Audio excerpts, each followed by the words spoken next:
In this video, I'm going to show you how to add address on Google Chrome. Open Google Chrome and tap on top right 3 dots. Now click on Settings.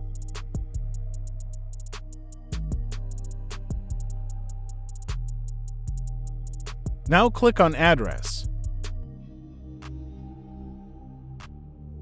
Now click on this old address. Now you can also delete this old address. Click on Delete. Click on Add New Address. Add your address here.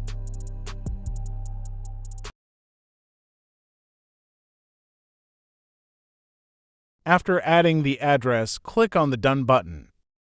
In this way, you can delete the old address and enter a new address inside Google Chrome browser. Thanks for watching this video. Please subscribe my channel.